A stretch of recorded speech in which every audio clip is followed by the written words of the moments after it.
Welcome to the Sober Heathen podcast. I am the Sober Heathen. It is Sunday. There has been little sleep, but that's okay. I'm feeling pretty damn good. I got a great guest today. Can't wait to dive into that.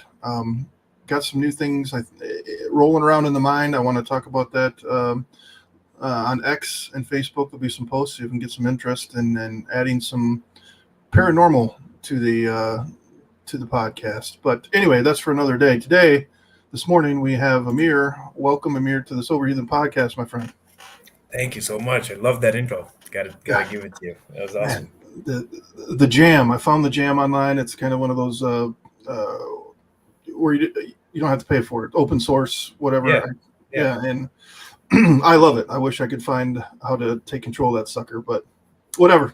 We're jamming and we're ready to go. So welcome to the podcast, man. Tell us a little bit about yourself, where you're from, and a little bit about your journey through recovery. Sure, man. Thank you. Again, thanks for having me here. I am Amir. I'm based out of Queens, New York, and hey, Lindsay. I see this. We got like a live chat going on. All right, this is great. Yeah. So Queens, New York. But before this, I lived in Texas for a couple of years, and before that, I lived on Long Island in New York for 10 or 15 years. So, but originally I was born in the old Soviet Union. So, Moved here when I was 10 years old, but more than the majority of my life has been spent in the U.S. So that's where I'm at. As far as my sobriety, I got sober in December 4th, 2021. So just over 2 years. Awesome. And it's been quite a journey. It's like I feel like I've been reborn. I'm sure I echo a lot of people when I say that. It's been the best decision of my life. Again, something everyone says. So I'm one of those people who just discovered sober life, and I just love it, and I want to talk about it, and I want to share stories about it, and meet people. So it's been fantastic. So yeah, that's me. Yeah, it's like it's a good thing to do to get sober. You know what I mean? It's like drugs and alcohol are bad for you or something. But who knew? Yeah, who knew? I mean, people need to hear that more and more, on how great sobriety is, because it's so scary when you want to think about it. You're trying to get into it. All these. Well, at least I did. Excuse me. I knew all these bad things were happening, and I knew what the cause was, but I didn't want to give it up because it gave me something, or at least I perceived that it gave me something. Yeah. And it was really hard to give up. So you do the Sober Thinker. It's you have a website, a blog.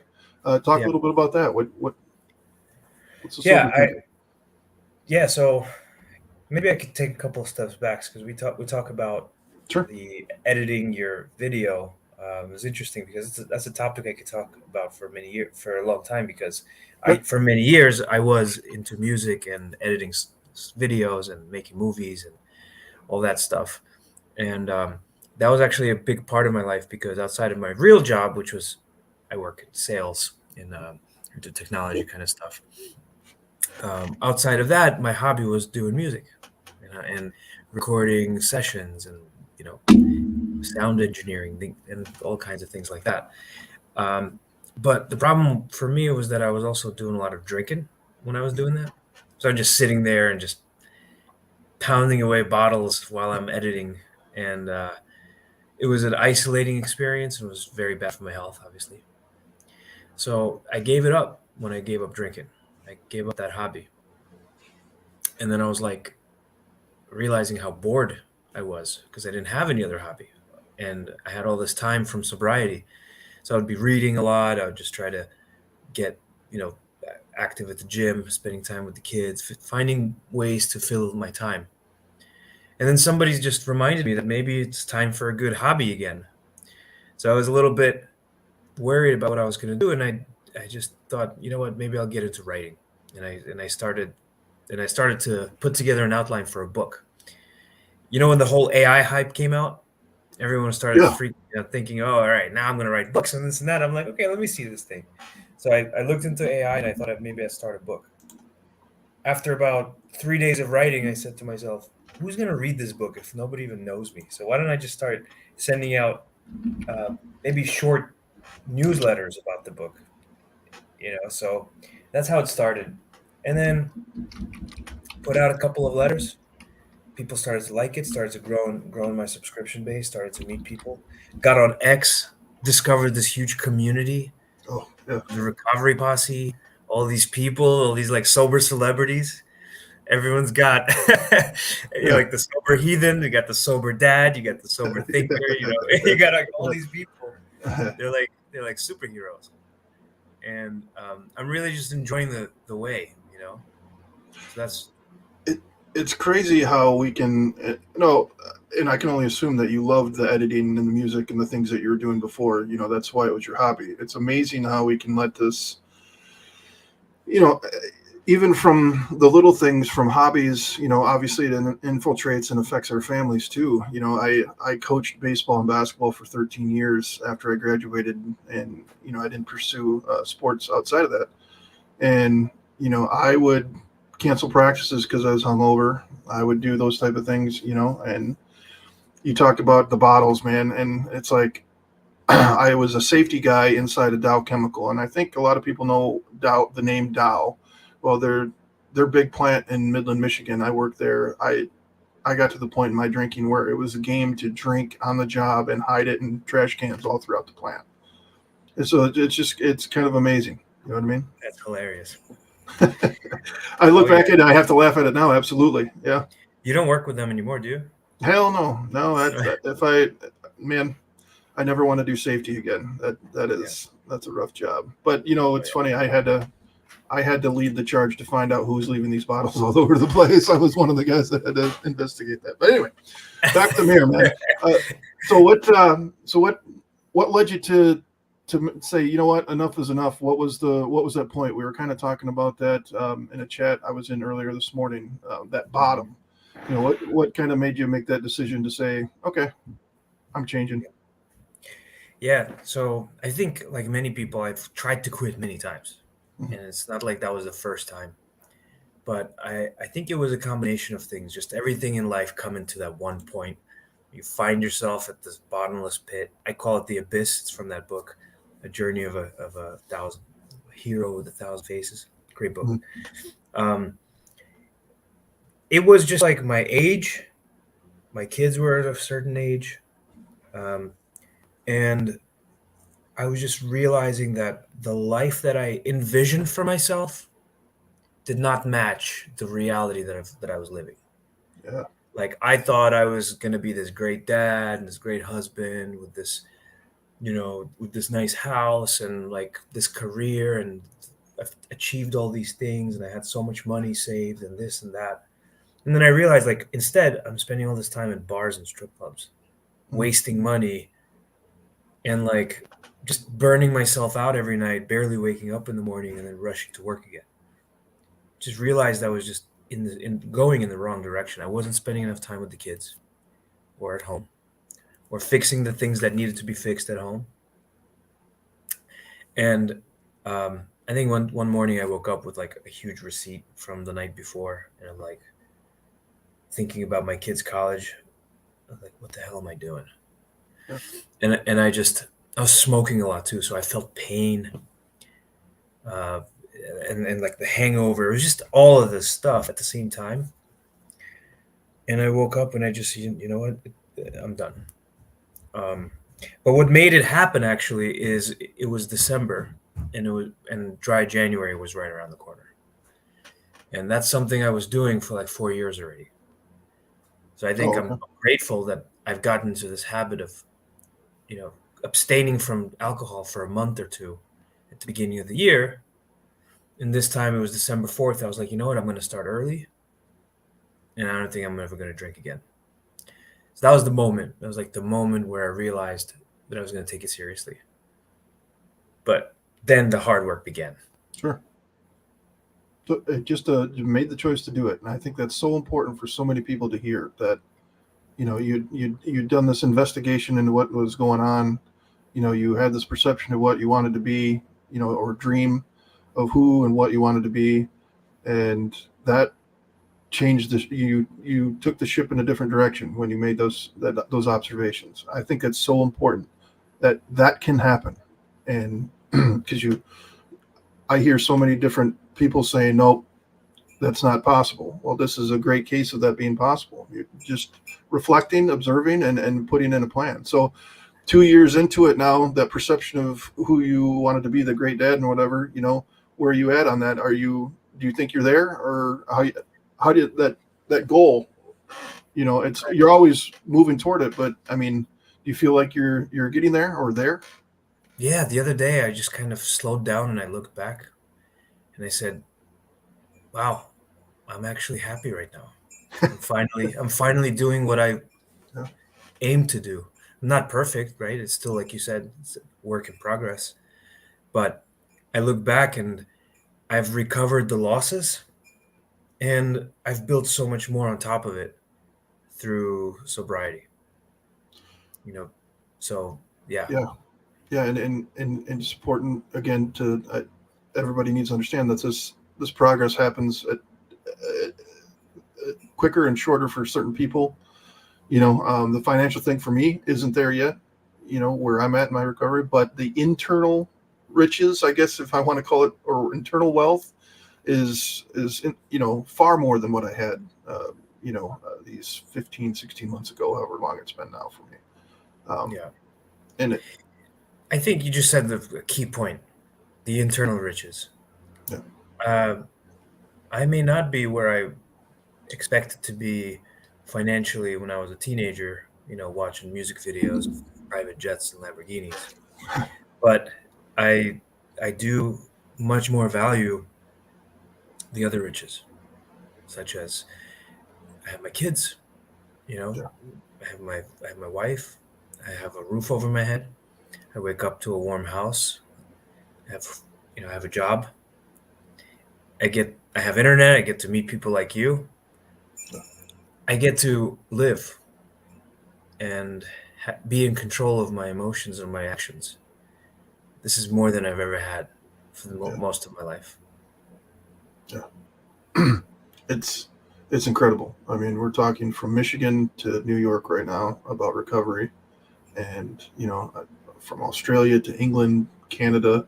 I've had all kinds of people that I never would have talked to in my entire life. So, I don't ever want to put my family and myself through that hurt and pain again. But holy crap, am I grateful for crawling out of that hole? And that's a Seriously, lesson that you can't put a price tag on, for sure. absolutely.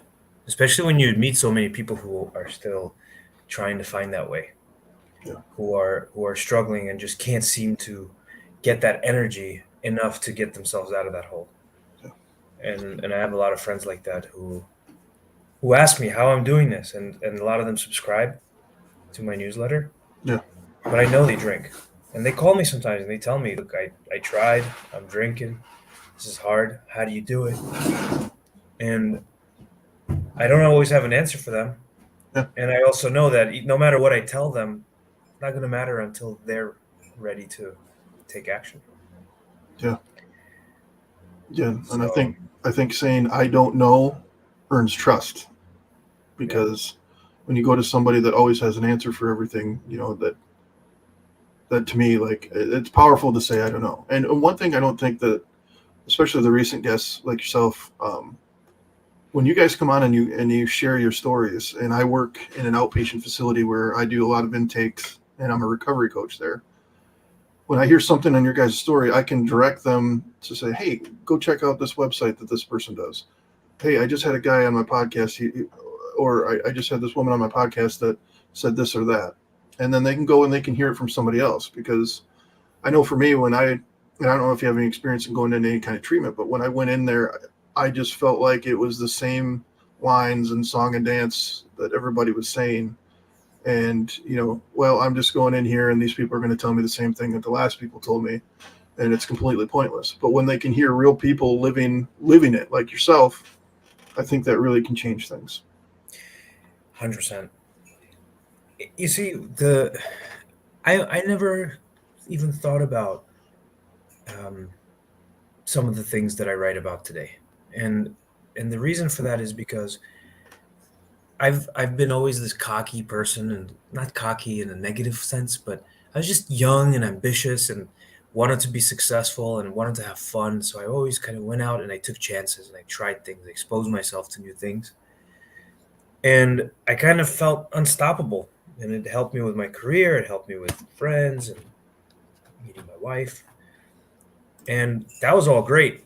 But then when your 30s hit, and then you have some kids, and then you get some bills, and then all of a sudden you're not the most important person in the world. Yeah. And then all of a sudden you have to make decisions that don't just affect you, but affect all these other people. And then you're like, wait a minute, I'm not ready for that yet. I'm still worried about me. So I think that moment came to me in my 30s, and I started to feel sad, and I started to feel depressed, and I started not knowing how to deal with that. So from my 30s, and I'm 40 now. So that decade, it's amazing. Like just that my 20s were amazing. My 30s they were, they changed me. They, my 30s took me off this high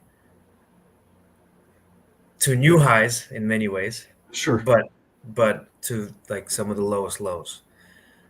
And through that time, it affected every part of my life, financially, health, emotionally. But I stuck through with my family. My wife stayed with me. My kids grew. Thank God. That's the most important thing. And during this time, as I went through all these things, all the things that they don't even know that I had to deal with, that I've now been able to come out of the 30s sober and look back, and all the lessons I learned along that way is what I journal about in my personal journal. Mm-hmm. And I found some things that I was like, man, I wish I knew these things when I was younger. Oh boy, yeah. Like whether it's something your parents should teach you, but they didn't. Maybe you didn't have parents. Maybe you didn't have parents. Like I had immigrant parents. They don't know how this system works. They themselves have a plethora of mental health issues.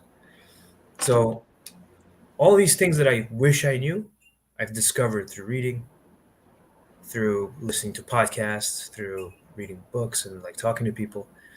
And that's kind of what fuels my sobriety today.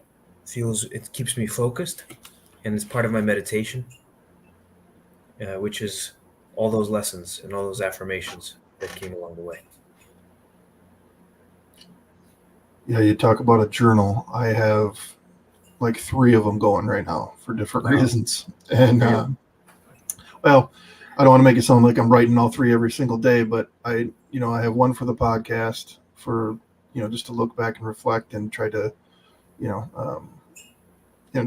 just keep fresh on what I used to do and see how my thoughts about podcasts have changed. And then I have a personal one that one day I hope go to my kids so they can have a little bit of that knowledge of, that you were talking about. They can see what Dad went through. God forbid they have to go through anything like this. You know what I mean? Yeah. But I want, go ahead. No, I love that. I love hearing that. Yeah, and the other one is I got one of these shadow journals that I'm working through the worksheets on that, but I don't know how I feel about that. But anyway, you said something about selfish, and I like talking about that. Cocky and selfish. So in addiction, we are selfish, but in recovery, we also have to be selfish in a different way. So what are your thoughts on the difference between the two? Oh man, I think that's a great question. I think the first part, selfish in a way where you harm yourself and you don't care that other people love you. Like that. And that's the selfishness that people call you. But when you, on the other side, when you're selfish and you take care of yourself because you love yourself, I think those are the two differences. And it took me a long time to go from one to the other. That's my look. That's the way I look at it. Dude, I'm writing that down. You didn't care that people loved you. You don't care that people love you. That's big. I mean, I like that because I didn't. I knew they did, and I loved them, and I didn't want them to hurt. But that I had to. AA uses the term ease and comfort, and I think that's a home run. They don't get everything right, but I think on that one, it's a home run. Like all those things in my head and my heart that were bothering me, I would take that bottle, and that ease and comfort that came from swallowing that bottle, and before it could even affect me, I felt that ease and comfort. But yeah, the recovery selfish is completely different. Yeah. I really think that, because it's funny that my letter that's coming out tomorrow is on this point, on this topic, which is loving yourself, because that's one of those things that when you ask people, you either get someone who's, oh yeah, I do love myself, I take care of myself, or you get somebody that says, no, I can't love myself. Yeah. It's hard. Can't look at myself in the mirror and say I love me or I love you. Can't do it because it's so uncomfortable. It is just, but if you think about it, you're the only one in the room. You're talking to yourself, and you can't say I love you to yourself. Why? Yep. What do you blame yourself for? Why are you guilty? And why is it so difficult for you to say that? And I think once you figure that out and you can lay it all out, and then after you look at it and just say, you know what, I forgive you and I love you, that's really the first step to starting to being okay with taking care of yourself. Instead of drowning your sorrows with a bottle of Jack, you could say, that's not healthy for me. Yeah. I wouldn't do that if I was taking care of someone I'm responsible for.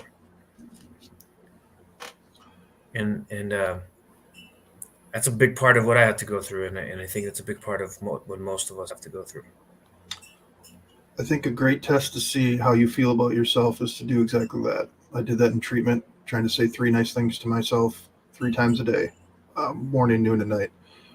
To somebody that you really, truly care about is hurting, go say those 3 things that you would tell them to yourself. Looking yourself dead in the eye in the mirror will tell you a lot about how you feel about yourself.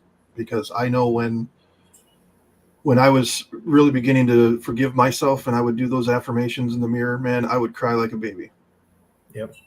Because it's like I was starting to realize by listening to other people's stories that, I'm not bad. I just did bad, and I'm a pretty decent person, and that's when the changes started to happen. Because you change within, everything on the outside is gonna come in. I truly believe that. 100%. And it's also the way you talk to yourself and the way you treat yourself. Mm-hmm. So one of the things that I started doing with my wife's help, because she watches a lot of these, spiritual and she's into numerology, so she's into all these things. Cool. She would probably love to be on your paranormal podcast. We'll have to do that. So the thing that we started doing was stop using negative words or destructive words or harmful words or mean words towards each other, whether it's in our inner speak or just actually using words to describe our life. So she would catch me if we're trying to go on a vacation, and I'd say, oh, we can't go there because we're broke. She would say, we're not broke. We need to save more. I'm like, yeah, you're right. We need to save more before we go to that vacation. Yeah. Then we go in and I drop something. Oh, I'm so stupid. She's like, you're not stupid. You just made a mistake. Like I like correct. Because even just the everyday words. It will change things, man. I believe it 100%. It's so hard to do, but it'll change things. I just did for one of my groups at work. I wrote on the wall, I wrote in green, in red, I wrote, I have to do blank. And then in green, I wrote, I get to do blank. Yep. Right? Like, and for the people that I'm talking to, they're like me. They've been in a cage on more than one occasion. Like, I have to go to this group tonight, and then I have to go to work in the morning. No, you get to go to group and have a chance to talk about something that you need to, and then you get to go to work and make some money because you're not in a cage, right? Like, you're not in jail. So you got to be, flip those positive things, man. And it can start really changing your mindset. It really can. On the days that I can really focus on that, they're really good days for sure. Absolutely. Yeah. I mean, I think it starts with gratitude. And we were on that call yesterday with Lindsay and crew. Mm-hmm. everybody seems to agree that living with gratitude is the foundation of having a happy life. Because I feel like if you start with gratitude and you just realize that the mere fact that you are able to even have this conversation or thought that you're able to be here and practice mindfulness and gratefulness, that you should be grateful for it, and just kind of start from there. Now I can go and have breakfast. Now I can go and have some coffee. Now I can go and have some fresh air. Now I can go and kiss my kids, whatever it may be. But going back to selfishness, some of the people who are in the darkest of places in my life, they always say, "I can't quit. I'm too stressed. I'm too far down. I'm too sick. I can't afford to get a therapist. I can't talk to therapists. They don't, I'm smarter than a therapist. They can't teach me anything that I don't already know. I can't go to AA because I don't believe in, I don't, I. It's like, okay, then why did you ask me for help? I mean, I know you're trying to get up, but you're not opening up your mind. And I was like that too. Yeah, for sure. And it was like this surrender that I had to do that morning when I woke up and I said, I can't do this anymore. I surrendered my ego and I said, I am no longer in control of my emotions and my actions. The way I've been going hasn't been working for me. I need to try something different. So what I started doing, and I'm not a religious person. So like I grew up in a religious household. Well, half. My mom was religious. My dad wasn't. So I grew up around religion, but I was never it wasn't operationalized into my life. Sure. But I did start to pray every morning after that. And the way I pray is I ask for strength to get through the day, to get through and avoid toxic thoughts and toxic behaviors. And those are like guilt, to avoid feeling guilty, to avoid recalling a trauma or any other trigger that I might have in my head for something I've done, because I need to forgive myself and I need to overcome it and I need to grow from it. So every morning I'd wake up and recite this prayer and then get out of bed and then have a day. That let me release myself to be able to find a new path, one that I wasn't familiar with, that I was looking for, to just open myself up to something new. And that's how it started. Yeah, I think prayer, the whole heathen thing, that says a lot about me. But I prayed before too, but now I look at it more as like prepping. So if I want to be a track athlete, I don't go eat crap, the night before a meet. I start out by jogging. I think prayer can be for those that are like me, on the secular side or whatever. It can just be prepping your mind for the next day. Tomorrow I just put it out into the universe. I'm just asking for the strength in it to get through this tomorrow. Give me the courage to go to this job interview and give it my all. And the first time, I got down on my knees at treatment when things really started to click, and I got down on my knees and I just spoke to the universe. I wasn't speaking to anyone or anything. I just said, I can't do this. I want to die, but I don't want to die. I want to live, but I have no effing idea how I'm going to do this. And then I continued. I laid down at night and I said, this is what I want. This is what I need. I just need a little extra. I just need a little push, a little guidance, something. I just need to see something. And I think that activated my brain to start looking around and seeing the things that were already there. And then I was able to follow those things a little bit because, I kind of set my mind up. I prepped for it, right? So that's kind of how I look at it, I think. Yeah, I mean, if you log into the Sober Thinker at beehive.com, the description says the semi-secular guide to sobriety, because I may not be fully on the religious side. I do think there are some elements of spirituality. And to me, spirituality may not be any specific religion. It could just be our souls, our spirits, our energy. And then going back to words, how words matter, and the words we use, the words we say and put out into the universe shape our existence. So that morning prayer, or like you call it prepping, I love that actually, is a way to put those words out into the universe and to give yourself direction for that day, to say, I'm going to be on this path, and that's my intention for today. I want to be sober. I want to make sure my kids are safe. I want to make sure that I become 1% better today than I was yesterday.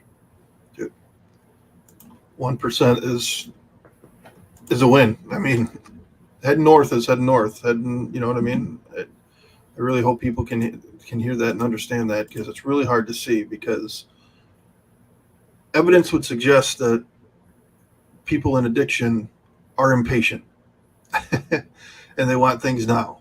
You know what I mean? And that's, I know for me, that's why I went from drinking a few beers to drinking a half pint to drinking a pint to buying fifths and half gallons. I needed that, whatever that could give me right now. So yeah, 1%, even 1% is a win for sure. And it's been 2 years. So 2 years times 1%, I don't know, that's at least 5%. Right? I don't know. I really don't know the math, but my son was saying, he's like, Dad, so that means you're 2,000% better now? I'm like, no, that's not even how it works. Well, you might feel that way some days, and that's all that matters, right? That's right. That's right. I like something. I want to kind of just go to the next thought that came to me after you said that. Sure. Because we talked about, words and how they lead to better actions and prayer, and now getting 1% better. So that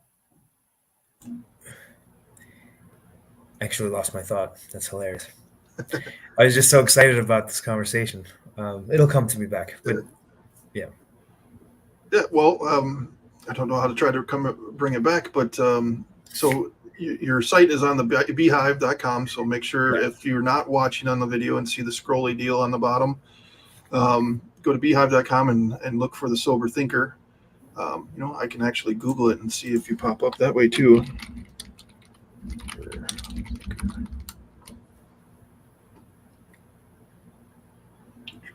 Yeah, there it is. Sober Thinker. It'll pop up right below all the ads. It'll be the top on your list. So that's an easy way to find Amir on that. But no, I guess we were talking about just how do we continue to get better, right? And what is it that we do for ourselves? And one of the things that I needed to redefine for myself was fun. Like, what is fun? Sure. Fun for me used to be just getting drunk and staying out with friends and telling jokes, which was fun. Sure. Drinking is fun. Like, I mean, that's why most people do it. Yep. And the problem is it just can get out of hand. And then you can't control it. And then that fun, now you're not having fun, you're just drinking. And people around you are having fun, but you're like struggling. So what was your experience like dealing with that part? Well, everything, yeah. I mean, I've had people try to tell me that it wasn't really fun. It just appeared that way, or you perceived it as fun, but it was fun. I mean, I got excited when it was time to have people around the bonfire to tell jokes, like you're saying, and hang out and go do something crazy, or, go to a club or whatever, or absolutely deer camp or whatever. That was fun. And, so for fun for me now, yeah, I spent a lot of time not knowing what the hell I wanted to do for fun. Like, what is fun? Like, I don't watch TV. I'll watch a sports game when it's on, and another guilty pleasure, I'll watch WWE with Miley. But that's it. Like, I used to sit and watch, shows on Netflix when I was drinking, just episode after episode after episode. That's not me anymore. Baseball was such a huge part of my life with the coaching and everything. I love the sport itself, and I'll watch a game or two here, but it's not. I had to rediscover myself completely. Like, Yeah. I wasn't a person before alcohol that would ever have gotten in front of a camera and talked to a friend, let alone people that I've never met before. But it turns out that's fun. This is like I woke up so tired today just because there's, some things going on in life that's, stressed me out a little bit. I get a little bit of sleep. But once we get talking, man, I'm ready. I'm ready to take on the day right now. I'm pumped. So yeah, I mean, you might have to rediscover yourself. And I think I tried to force some things for a while, like certain video games or certain TV shows or things like this is who I used to be. Why is this not fun? Well, that's because you're older, you're sober. There's a bunch of things that factor into it. Yeah, I agree. Being on this podcast is more fun than I've had in a long time. I was on the Sober Dad podcast Love earlier. that guy. He's great. And that was my first one. He broke my cherry. And now here with you got the experienced version. And we just talking about it feels great. It's sharing ideas. Hopefully people learn something new. But some of the things that I looked at for fun, I tried to force myself to play video games. I was never into video games. Sure. I don't know why. I just can't. I guess it stresses me out. Like when I reach a level, I can't beat a boss. I start getting a little anxious, and that's a trigger for me. I can't deal with anxiety too much. I need to like walk it off or something, or else it's gonna make me want to smoke or drink. Sure. But I did come up with some things that I started to do, and one of the things that I did was, this is my first time last year in April. I decided that I would go for a long walk, and I walked from my house in Queens all the way to Central Park in Manhattan, and then walked back. That was about a 24-mile walk. Nice. The idea came from reading a book. I think it was called Do Hard Things. And they suggested if you have issues with anxiety or stress or worry, sometimes what you need to do is build the capacity to handle those things. And the way you build that capacity is by doing difficult things. Like working out, lifting heavy weights is an example of that. Or going and diving into a cold pool of water. All of those things, they shock your system and they make you build that capacity. So what I decided to do was I decided to go for that long walk. And I loaded up a bunch of podcasts, some books, some music, got a book bag, got some chapstick. It was April, so it was still cold. And I just went for this walk, and it was just such a new experience for me. Yeah. And I saw so many new things. I saw people, I met people.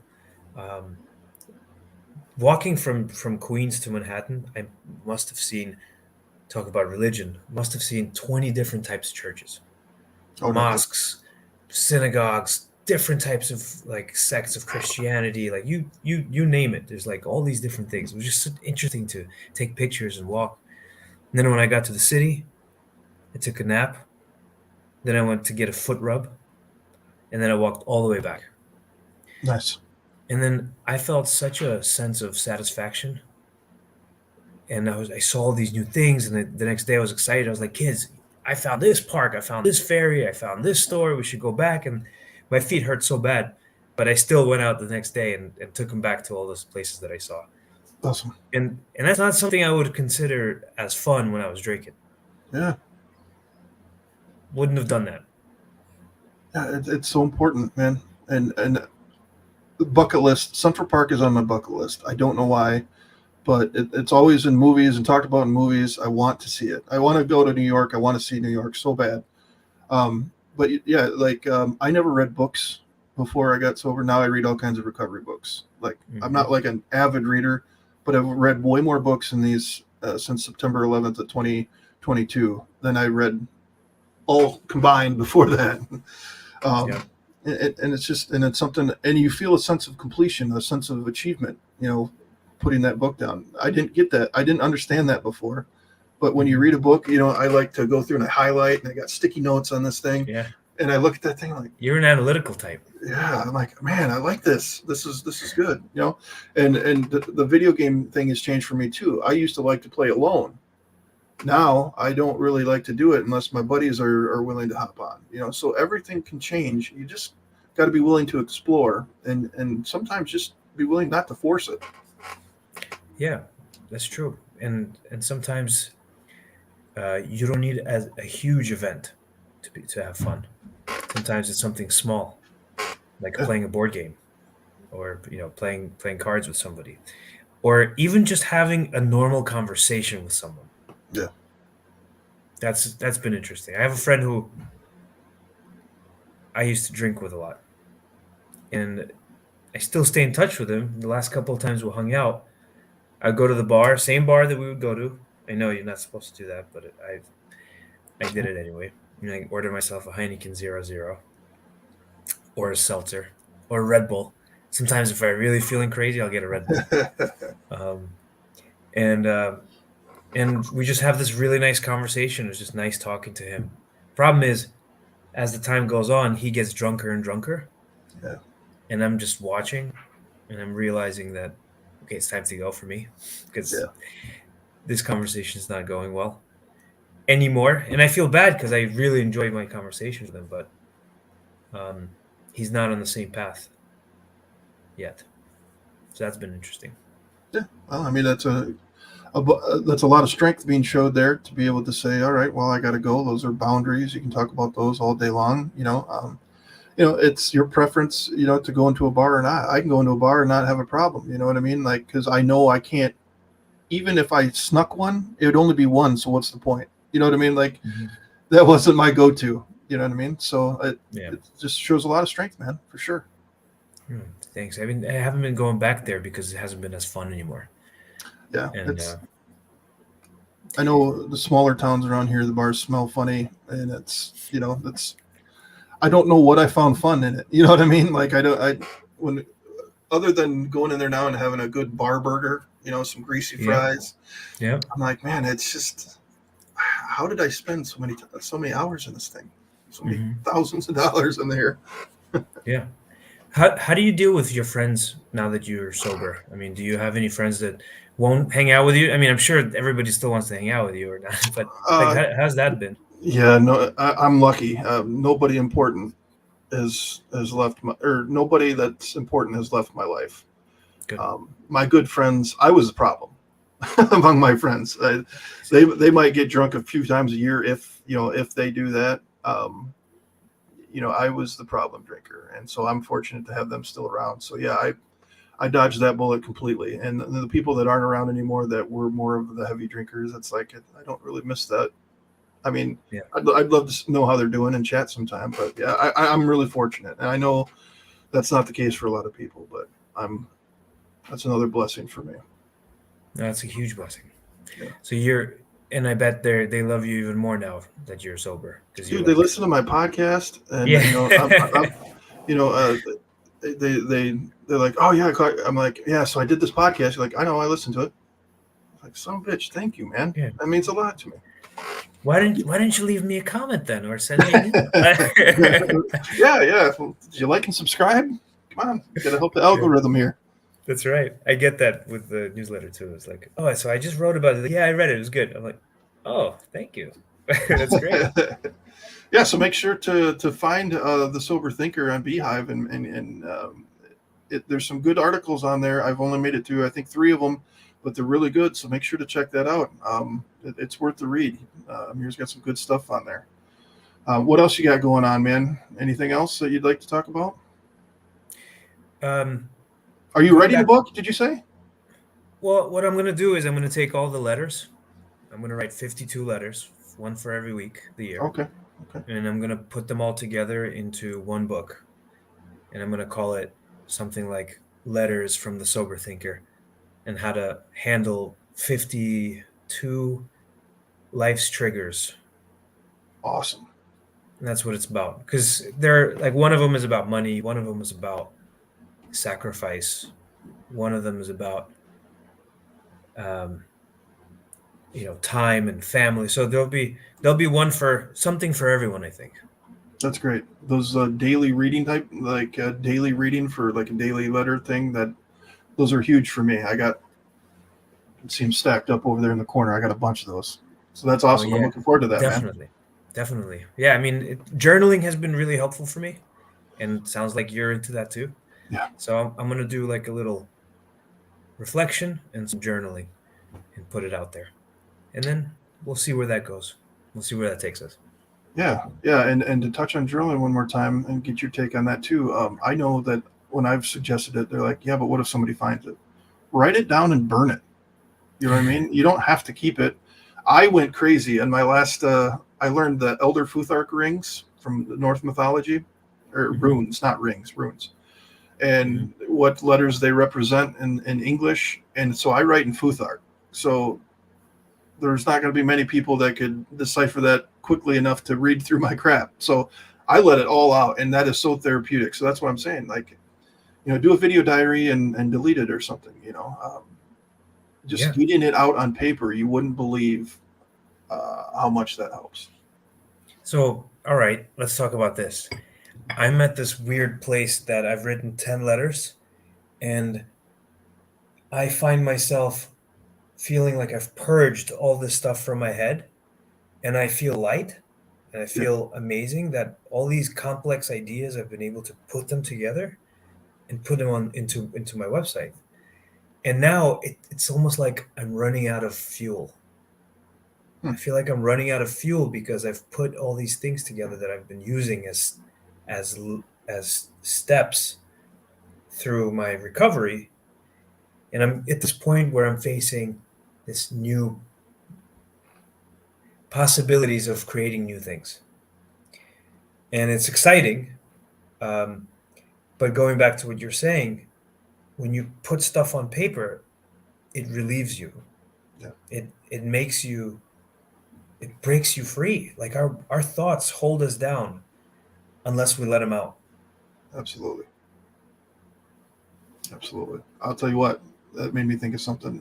A year ago today, I was in jail for an OWI that happened 2.5 years ago. Took them 2.5 years to come around to decide to punish me for it. And I was going through Friday and some downtime at work. I was going through the notes that I wrote in there. I was listening to recovery podcasts while I was in there, and I was writing. And to be able to go back and revisit and see how things have changed, and to see the knowledge that I had forgotten that I had back then. There was some knowledge in there that, had slipped away from me. Man, it's incredible. It's like you're going back and you're talking to yourself. It's like time travel. It really is. So just to do that alone, man, is very therapeutic. Yeah, I agree. In my journal, I write, come back to this every time you feel a certain way. Come back to this. Come back to this. I never do, of course, until it's like years later, because you're always writing new stuff. But I don't think it actually ever leaves us. Right. I think when you write it down, you may forget about it. Usually we forget about it because it's already ingrained. Sure. And new thoughts probably reinforce that. And then all these thoughts and all these pieces of wisdom that we collect along the way, they act as our anchors, sort of, when it comes to moral decisions and just avoiding habit or creating a new habit. Yeah. I don't think that we ever forget those things. I think they stay inside. And when we see them again, they're like, oh, yeah, that's a good one. Yeah. That's a good one. Right. Yeah. Won't go off in the weeds on this one. But there, you said habits, creating new habits.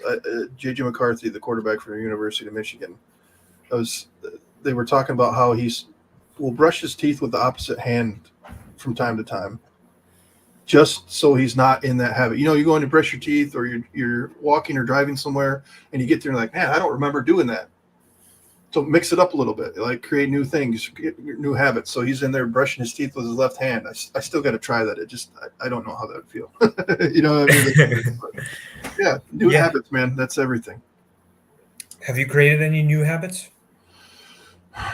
Well, nothing that's stuck. You know what I mean? I was making my bed every single morning, like tight, like military, and then that went away. And then um, now my thing is, the laundry gets done and it goes immediately where it needs to be, not folded in a pile and sit there.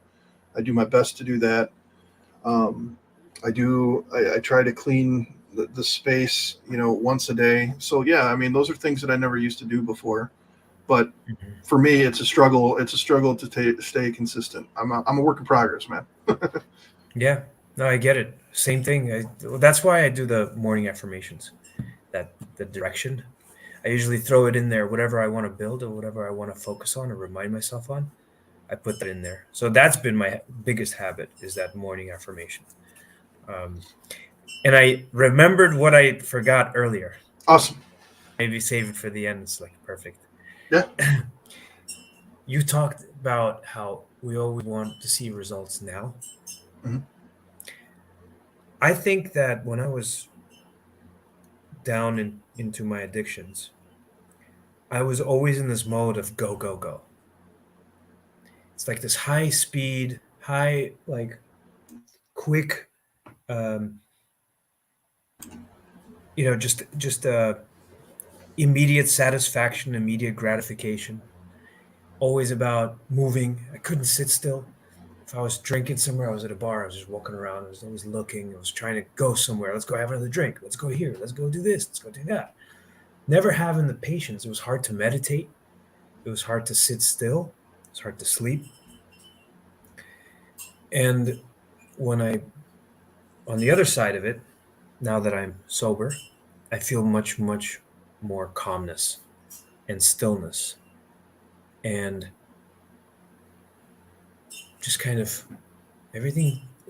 Like, I'm not going anywhere. I'm here. Right? There's a book. No matter where you go, there you are. Right. It's it's that like you start to actually experience that better. So I think the substances that drive us or that pulled us towards them, they give you this feeling of that you always have to go somewhere. Whereas the reality is you just have to be comfortable with staying where you are. And that meditation, that peaceful realization is something that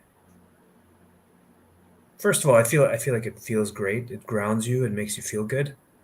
But that is also the same part that you have to learn how to deal with because that's where boredom comes from too. Yeah. Um, and that's been my biggest challenge, dealing with that, going from being this like a mouse in a wheel to now learning to just be where I am Yeah. and not worrying about the past, future, or where I'm going next. Just being here in the moment. Yeah. I think that's a great point. I talk about this often. The amount of time and effort that I had to put into planning how to get my next bottle, and then when I had my next bottle, how to get it home and in the house without being caught, then where to hide it in the house without it being found, then to remember where it was after I passed out and came to, you know, the next morning, and then how to get rid of the bottles, and then start right back at the beginning and do it again. There was so much effort and energy put into that. There is, and there was boredom. I think you brought up a good point. There was boredom because I didn't have this constant plan of deceit and deception and plotting. That opened up a lot of time, man. It really did. It opened up a lot of freaking time. Yeah. And all the lies, like you said, the lies, all the coming up with the way, what am I going to do here? What am I going to say here? How am I going to sneak this in? It's like planning a bank heist every day. It is, dude. It is. I'll share this, and then I'll let you go. We're coming up in an hour, but I've shared it before. But I think it to go to any lengths they talk about in AA, go to any lengths to stay sober. Well, because we went to any lengths to drink. I was laying in bed hungover as hell, and I knew Miley was mad at me one day. I knew she was mad, and she was on to my schemes, even though she wanted to believe that I really wasn't drinking. There was something else going on. I laid there in that bed, and I said to myself, I'm like, okay, this is what we're going to do. So I get up and I get out of bed, and I start walking down the hallway out of the bedroom. She's in the living room. And I fall on the ground as hard as I can, intentionally. And then again, I'm just lay there, and she comes running. What's going on? What happened? Are you okay? You know, because she's both caring and pissed off at me at the same time, right? So I was like, I tripped over a cat. And I acted all out of it. And she's like, we don't have a cat.